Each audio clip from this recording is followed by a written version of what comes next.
रुक जाइए, अभी बिल्कुल रुक जाइए। री रूट कैनाल मत करवाइए। री रूट कैनाल करवाने से पहले ये वीडियो जरूर देखिए, कहीं ऐसा ना हो री रूट कैनाल करवाते हुए आपका दांत हमेशा के लिए खराब हो जाए।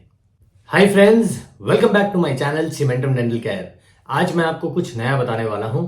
हम अक्सर पेशेंट्स जाते हैं डेंटिस्ट के पास और हम जब उन्हें बताते हैं कि हमारा रूट कैनाल पहले हो चुका है तो कई बार डेंटिस्ट हमें ये कहते हैं जी रूट कैनाल ठीक नहीं हुआ है, इसका री रूट कैनाल होगा। तो यही आज मैं आपको बताने वाला हूं कि हम डेंटिस्ट कैसे सिलेक्ट करेंगे पेशेंट्स को, रादर कौन से पेशेंट्स ऐसे हैं जिनमें री रूट कैनाल ट्रीटमेंट पॉसिबल होता है। Without wasting any time, let's dive into it. बातों को ध्यान से समझिएगा तो आप अच्छे से समझ जाएंगे। आप डेंटिस्ट के पास जाते हैं, आपके डेंटिस्ट ने बोला कि इस दांत में री रूट कैनाल करनी पड़ेगी। आप खुश हो जाते हैं और री रूट कैनाल प्रोसीजर स्टार्ट हो जाता है। पर कहीं ऐसा ना हो कि ये री रूट कैनाल प्रोसीजर आपके लिए नुकसानदायक हो।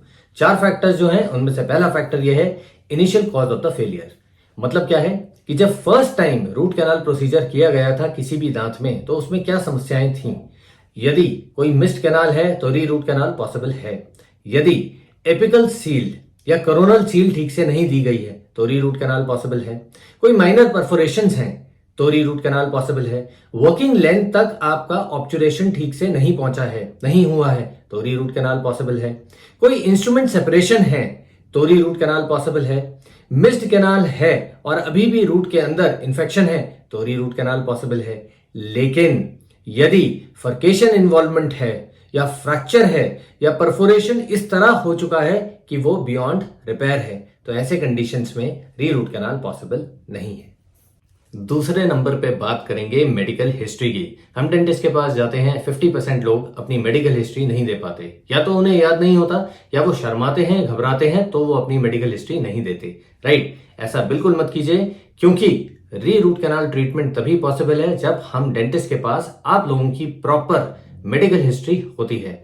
रीसेंट मायोकार्डियल इंफार्क्शन, कोई रीसेंट बाईपास सर्जरी, कोई रीसेंट सिस्टमिक प्रॉब्लम, कोई रीसेंट अनकंट्रोल्ड डायबिटीज, कोई रीसेंट अनकंट्रोल्ड हाइपरटेंशन, कोई रीसेंट अनकंट्रोल्ड थायराइड, ऐसी बहुत सारी चीजें हैं जो बिल्कुल अभी रिसेंटली आप लोगों को हुई हैं। उस टाइम पर आपको बताना चाहिए अपने डेंटिस्ट को कि आप ये समस्या थी आपको, या फिर आप इन समस्याओं से गुजर रहे हैं और दवाई ले रहे हैं।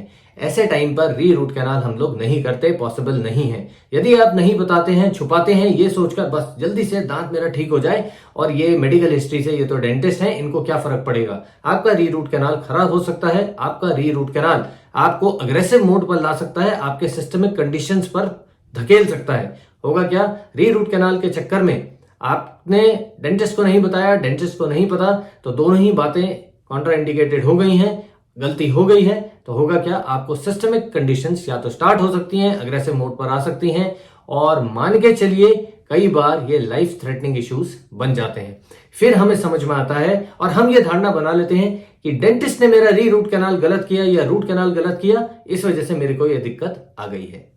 जब भी हम आरवीजी लेते हैं, ओपीजीज कराते हैं, सीबीसीटी कराते हैं, तो हमें पता चलता है कि इस पर्टिकुलर दांत की मॉर्फोलॉजी कैसी है, टूथ एनाटॉमी कैसी है। Complex tooth anatomies and root morphologies में री रूट कैनाल पॉसिबल नहीं होता। कितनी बार होता है कि कैल्सिफाइड कैनाल्स होती हैं और उनको खोलना इम्पॉसिबल होता है। कोई इंस्ट्रूमेंट सेपरेशन हो चुका है, कोई एपिकल थर्ड रीजन में आपका इंस्ट्रूमेंट वहां पे पड़ा हुआ है, उसको निकालने के चक्कर में कई बार स्ट्रक्चर और ज्यादा खराब हो जाता है। इसलिए मैं कहता हूं कि री रूट कैनाल हर दांत में पॉसिबल नहीं होता। ये भ्रांति मन से निकाल दीजिए कि आपके रिश्तेदारों की री रूट कैनाल हुई है, दांत सही है, पर आपकी री रूट कैनाल डॉक्टर आपका मना कर रहा है, या आपकी री रूट कैनाल 1 महीने के अंदर खराब हो गई और एंड में आपको ये सुनने को मिला, जी वी ट्राइड आवर बेस्ट, अब आपको दांत निकालना पड़ेगा, इसमें फर्दर री रूट कैनाल नहीं हो सकती।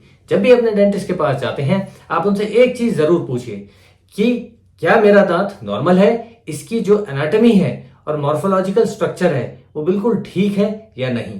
कई बार रूट्स का स्ट्रक्चर इतना ज्यादा डिफरेंट होता है, जे शेप्ड भी होती हैं, जे शेप कर्वेचर होता है, ऐसी बहुत सारी डिफरेंट चीजें हमें देखने को मिलती हैं कि वहां पर री रूट कैनाल करना पॉसिबल नहीं है। पर फिर भी अगर हम ट्राई करते हैं तो स्ट्रक्चर को और खराब कर रहे हैं। बेटर है दांत को निकाल दिया जाए और उसकी जगह कोई प्रोस्थेसिस ले ली जाए। सो प्लीज, किसी को शौक नहीं है, एज एन एंडोडोंटिस्ट मुझे भी शौक नहीं है कि मैं आपका दांत निकाल दूं या री रूट कैनाल करके ना बचाऊं, लेकिन जब नहीं पॉसिबल होता तो ये बताना पड़ता है। घबराइए बिल्कुल नहीं, री रूट कैनाल करवाने से पहले अपने डाउट्स जरूर क्लियर कीजिए।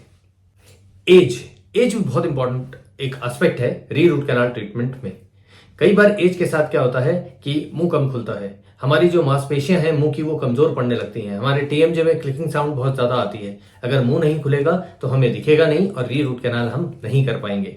एज के साथ साथ हाइपर सीमेंटोसिस भी हो सकता है। रूट्स के चारों ओर एक जो नेचुरल लेयर है सीमेंटम की वो थिक हो जाती है, मोटी हो जाती है और स्पाइक्स ऐसे डेवलप कर लेती है। तो ऐसी अन्य कई सारी कंडीशंस होती हैं एज के साथ जहां पर री रूट कैनाल करना पॉसिबल नहीं होता। I hope you guys enjoy this video. अगर वीडियो अच्छा लगा तो लाइक शेयर कमेंट जरूर कीजिए। हो सकता है आपके कोई सवाल हो, कोई प्रश्न हो तो आप हमें पूछ सकते हैं cementumdentalcare@gmail.com पर। नेक्स्ट वीडियो में बताऊंगा risk factors associated with re root canal treatment. बने रहिए, देखते रहिए, stay happy, stay healthy and see in the next video. Bye.